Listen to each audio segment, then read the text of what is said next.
Hey, Grace Covenant.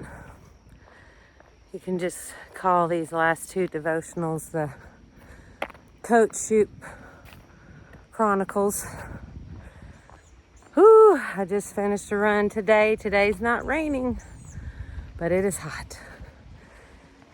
Some part of it feels good, but also I can feel my body trying to acclimate to it.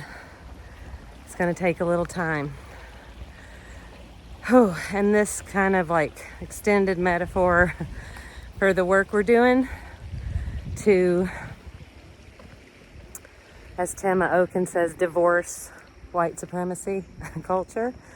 The distance running metaphor is just keeping on for me. So one of the things that I really want to encourage you to do is if you didn't, well, even if you did, if you were a part of the worship service on last Sunday, whether you're online or in person, or maybe you haven't participated in it yet, no matter what, I hope you'll go back and listen to it again. Not just the sermon, although the dialogue part of the sermon is really what I'm hoping you'll savor, but all of it, like the confession and faith sharing about our deep connection, and just having Karen Rolls be our remote liturgist, and then Libby Cowles leading us in song after the sermon, and then the powerful affirmation of faith that Melva Lowry led us in, and the amazing offertory anthem that the choir did, and Matt Weedle was a soloist, to just all of it, all the parts of it, the new hymn written by Carolyn Gillette Winfrey about the shooting last week in Texas. I pray that even if you've watched it or participated, you'll go back and watch it again. If you haven't watched it, I hope you'll go and listen and watch and really notice what comes up for you, where you feel openness, where you feel constriction, where you feel a sense of possibility and promise, where you feel tired and maybe paralyzed. Just notice those things and don't judge it about yourself. The world really needs self-aware people right now that know how to take care of ourselves. Like, we're really counting on you, all of us. We're counting on each other to know how to take care of yourself. And that's where the distance running thing comes in. So as I said last week, I'm still kind of clawing my way back from COVID. And when you're 53 years old, you know, I'm not saying that's old, but hey, I ain't 20 years old anymore like I was when I was competing in college and my body could like bounce into shape. It's a longer journey to get the muscle strength that I need without getting injured. I really have to listen to my body. I can't run every day. I have to have a day of rest between the days that I run.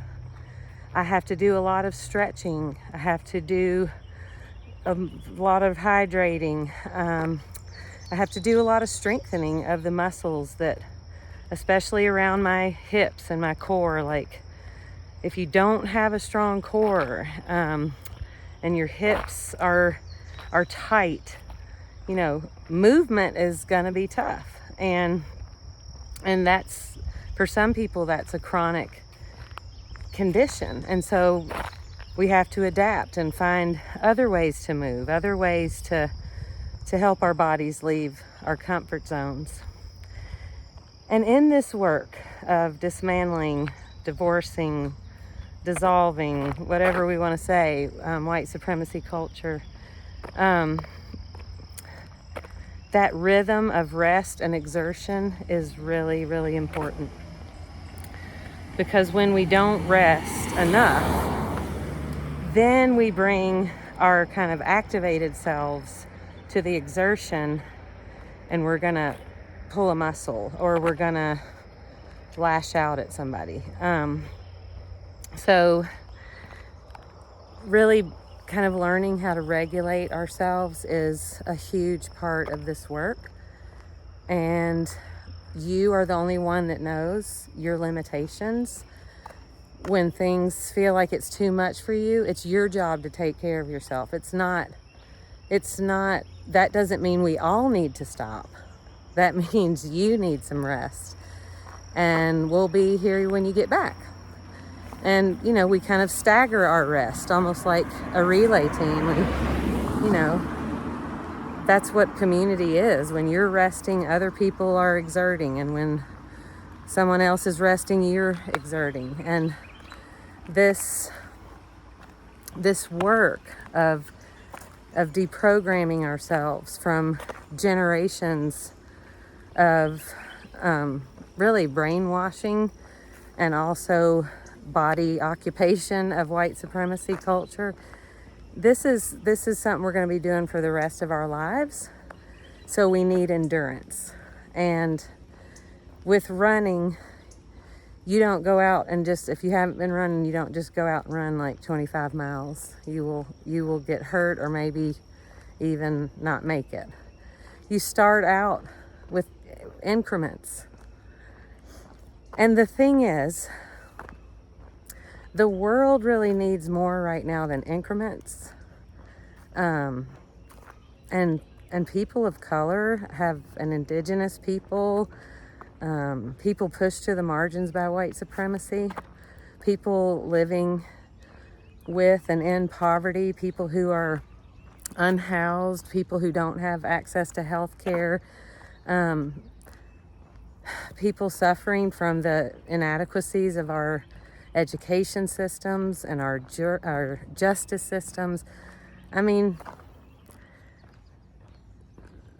they need more than increments. So that's why we need each other. We need to be a part of a community engaged in the movement, not just a few people. Because this push that we're in right now is formidable. It's really strenuous. And it's going to take all of us to really, kind of trade off, tag team. And so I really am grateful that I'm getting ready to get some rest with my sabbatical. And it's not just rest for me, but also reflection, strategizing, thinking through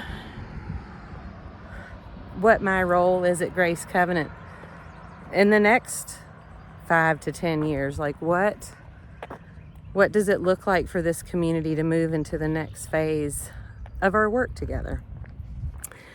So as pastor, head of staff, I need this time so that I can continue to be in the role that you've called me to be in.